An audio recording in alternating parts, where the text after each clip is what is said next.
Hello, friends. Welcome back to the Point of a Books podcast. I am LaShawn, your host, and happy December. Please excuse me. I have like this frog in my throat that I have had for the last hour and cannot get rid of. But anyway, happy December. Can you believe that it is already the last month of the year? I personally cannot. I mean, Thanksgiving was great. Thanksgiving week was great. My mom was here, and my son's 16th birthday was the day before Thanksgiving. He is actually a turkey baby. He was born on Thanksgiving via emergency C section, but that's neither here nor there. He was my little turkey. Anyway, my little turkey turned 16, and he had a marvelous birthday week. He is an only child. He is the oldest grandchild of my mother, and he is spoiled rotten by his parents, aunties, grandparents, etc. So he had a fabulous week, and we had a fabulous week giving him a fabulous week. It's the beginning of the month, and it is time to discuss what I read last month. And this month, I also want to chit chat about a few gifts for book lovers, and at the end, I want to talk about the Portable Books Book Club because I want everybody to know about that because I would love for everyone to join us next year. So I read 13 books last month, and I have to say it was really a fabulous reading month. Out of those 13 books, only two got a rating below 4. And both of them was like one was like a 3.5 and the other one was a 3.75. So that's actually pretty good for me because normally, if I just think a book is okay, like it's nothing bad or nothing good about the book, I just give it a 3. But the fact that everything was above a 3, actually, that everything was above a 3.5, that's an excellent month. I'm going to talk about 5 of the books. They aren't my top 5. I think I've talked about some of them already, but I'm going to talk about the ones that I did love that I haven't talked about last month. So let's get into it. The first book I want to talk to you about is I, Medusa by Ayana Gray. Let me just get into the premise.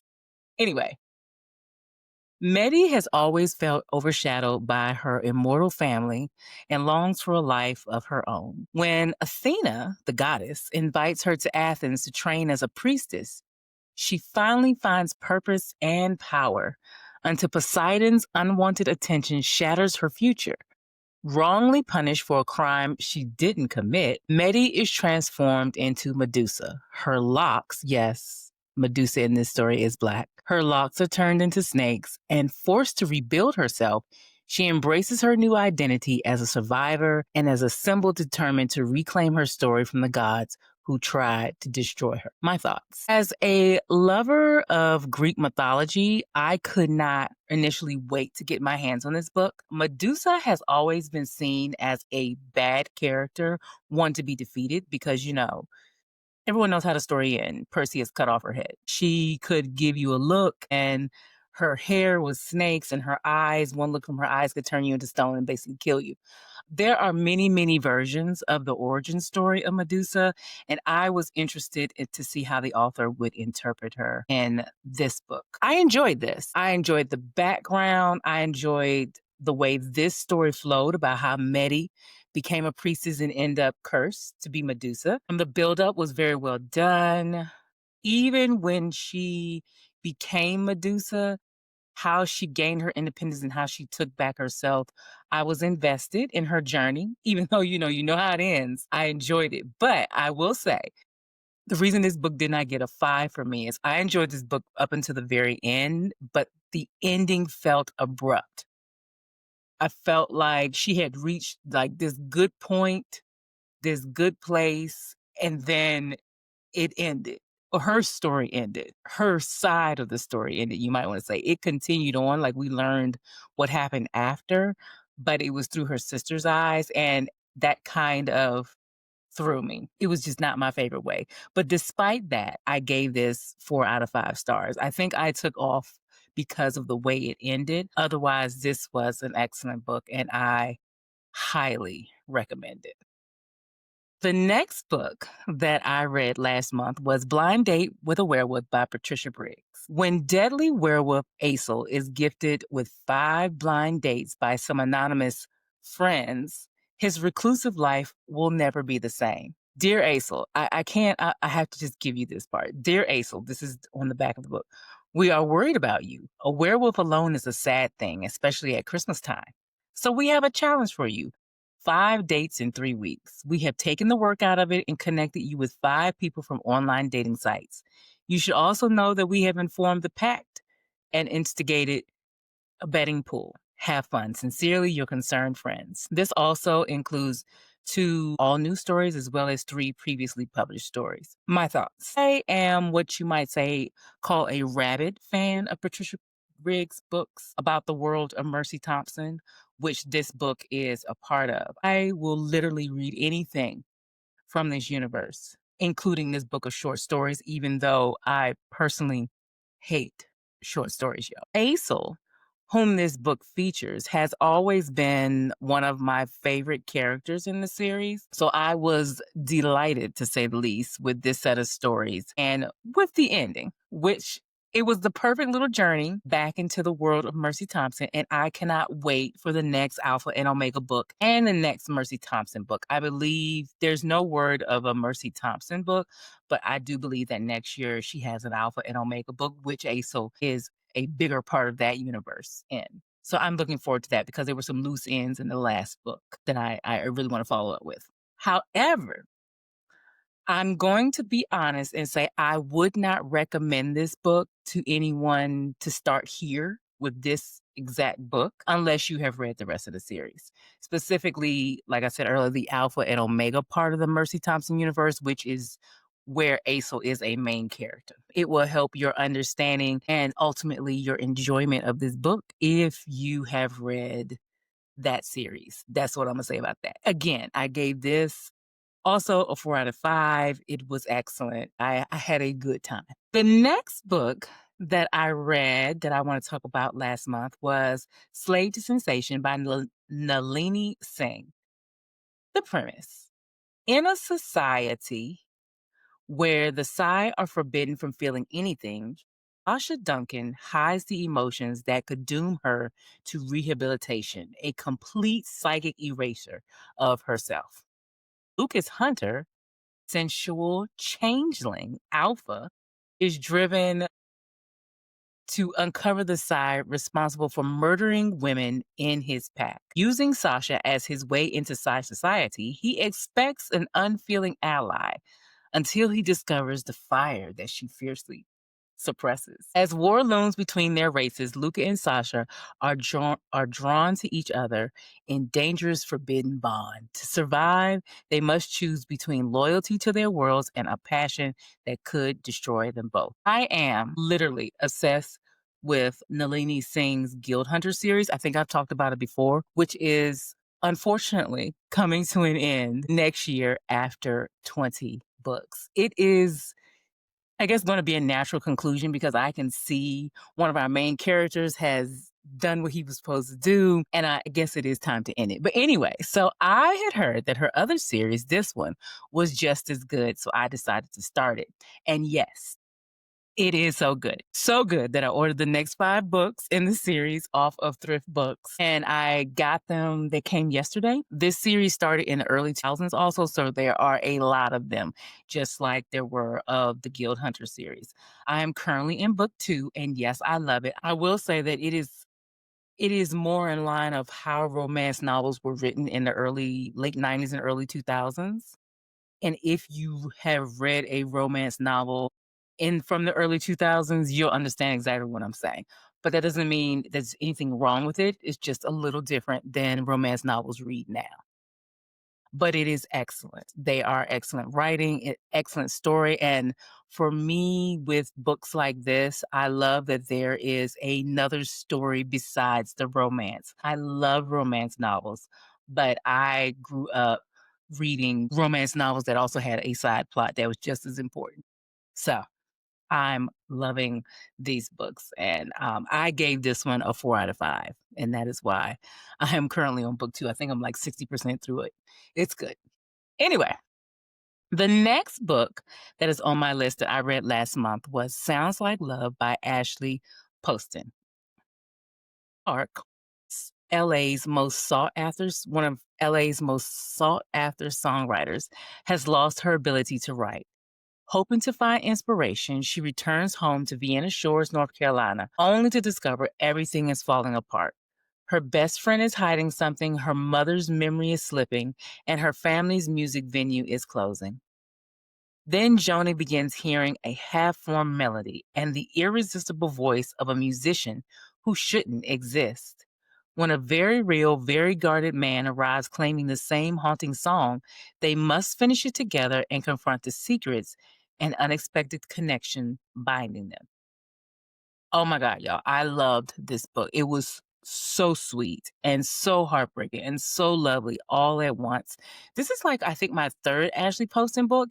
And I remember reading her first one and I didn't think I was going to like it. And I loved it strangely. And then the second one, I really loved her last one. I can't remember the name of it right now, but it was good. And this one was really good too. So now I think I'm a fan. I think now she is an automatic buy for me because this was just so good. And although this year feels like maybe this is like the third book this year that I've read where the main character's mom has suffered from dementia, I love that this one showed the early stages, like when everyone is aware, but the deterioration hasn't quite hit the bad part yet. I loved how the relationship between Joni and Sebastian grew slowly. I swear, y'all, it was so sweet. I mean, it was like candy sweet, candy corn sweet.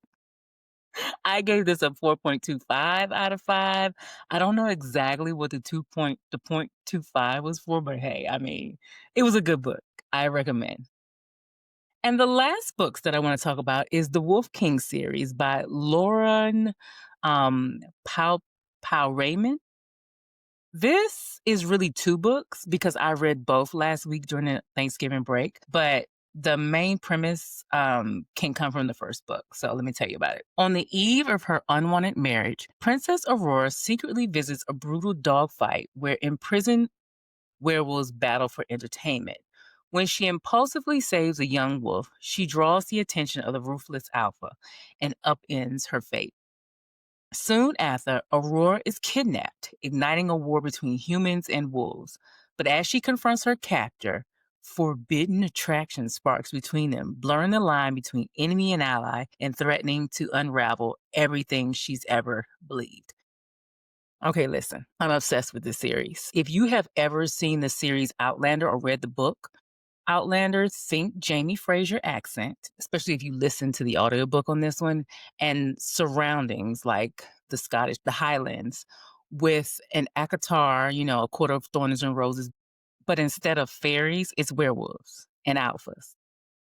But also, we still like, if you've read the Akatar books, we still like Tamlin, even in the second book, even though we really, really like the other one in the love triangle too, who is supposed to be bad. Like, I adore him. He is delicious. But anyway, this was so good. I didn't expect it to be so good. I've had both of these books in my Kindle, and I own the audiobooks. I've had them both for like half the year. First, I had the books in my Kindle. I heard about this series, and I heard because she was a self published author, and then she got picked up by traditional publishing. So the third book was supposed to be out, but since she got traditionally published, they are releasing the books. And the first one, The Wolf King, just came out traditionally published, and it's got its little special edition and everything. And now that I've read these books, that I will have to go get my trophies. But anyway, it was so good. It was so good. So I've had this book for forever, but when I was going to pick up my mom, I couldn't find anything else to listen to. I listened on my podcast, and I was like, well, I'll just start this just to see how it is and see if it's worth it. And I came home and read all of the books, and it was just most excellent. Like I said, I didn't expect it to be so good, and it's been so long since a fantasy series hooked me that quickly and that thoroughly that I'm just in love. I must say I've read some really good fantasy romantasy books this year, and all of them are part of a series. And I have been avoiding series like the plague because I've been starred by Sarah J. Maas, and I did not want to start another one, and a few other authors too. And I did not want to start another series that was not complete. But This year, I jumped in and did it anyway for like 3 or 4 books, and I am glad that I did. I gave the first book a 4 out of 5, but the second one got a 4.5 out of 5 because of the plot twists that I should have seen coming. It was excellently done. I mean, excellent. And so was the love triangle. It is in fact that it is an actual love triangle that gave it the extra points. As a matter of fact, I might have to change this to a 4.75, hell, maybe even a 5, because it was just so well done and so unexpectedly well done for me. I love it when a book surprises me because, I feel like I've read all the tropes and all the ways you can write a book. This is what we always talk about where sometimes you don't write the tropes. You don't write for the tropes, you write the story and then the tropes fall in. This is what this author did.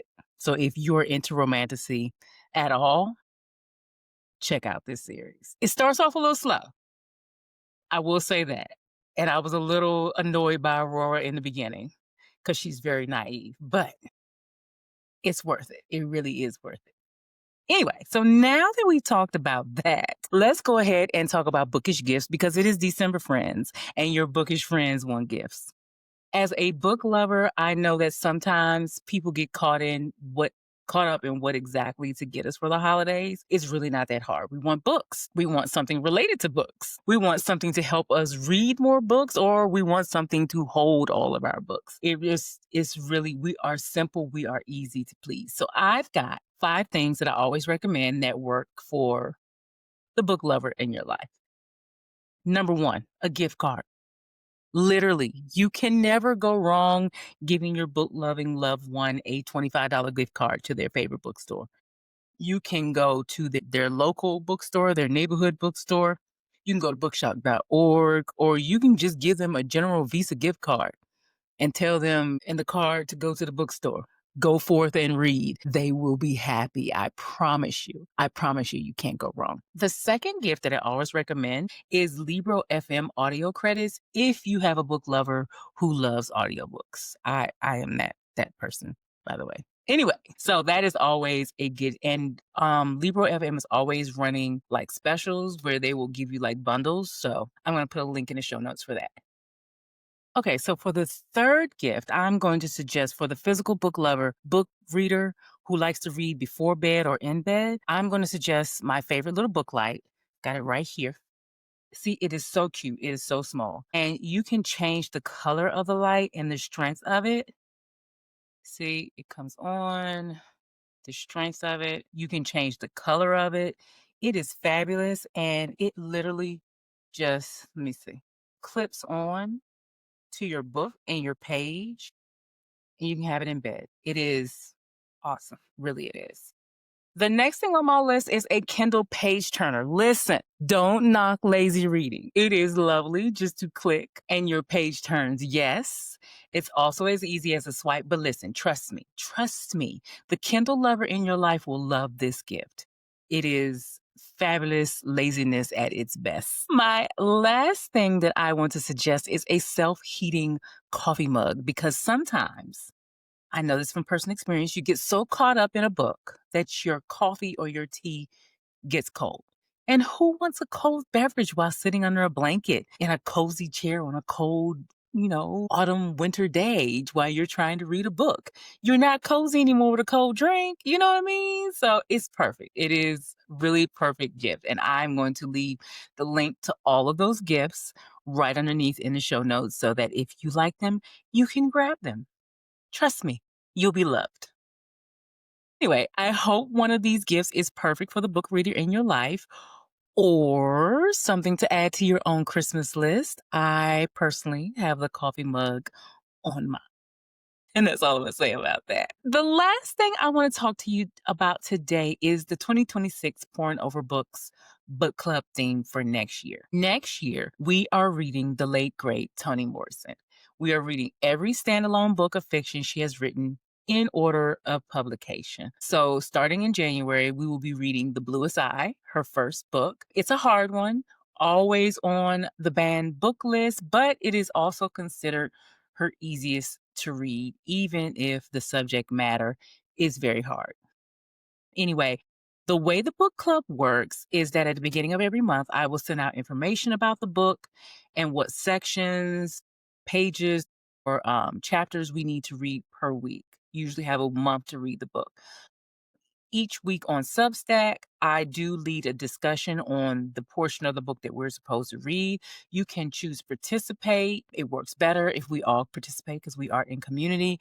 But if you have not read that, you can always come back and check up on it later. I do come back into the chats and chit chat about it with you. Now, since this is Toni Morrison, there are usually more to the story than meets the eye. I specifically chose her because it's not always easy reading. It's not always enjoyable, but we will learn and we will study. And hopefully by the end of the year, we will be Toni Morrison experts. I invite you to join us, enter for the year, or you can even go month to month. You can look at the list. I'll leave the link to the post where you can see which month is going to be which book. You can even choose to join us on a specific, like if you've read the other ones and you just want to read the ones you haven't, you can join us that way, or you can join us for the whole year.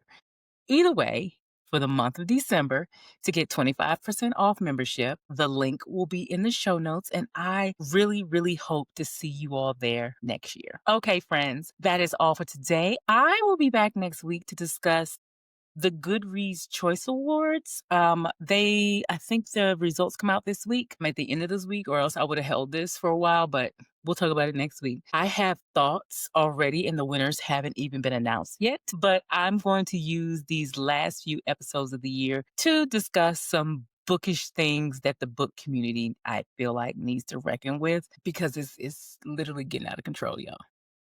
It's getting out of control. Anyway, so stay tuned with that. Anyway, as always, if you enjoyed listening, I would love it if you would follow me on Apple Podcasts or your favorite podcast platform. And if you have a minute, please think about leaving a review on Apple Podcasts or sharing the podcast on social media. It helps us grow and find other bookish friends.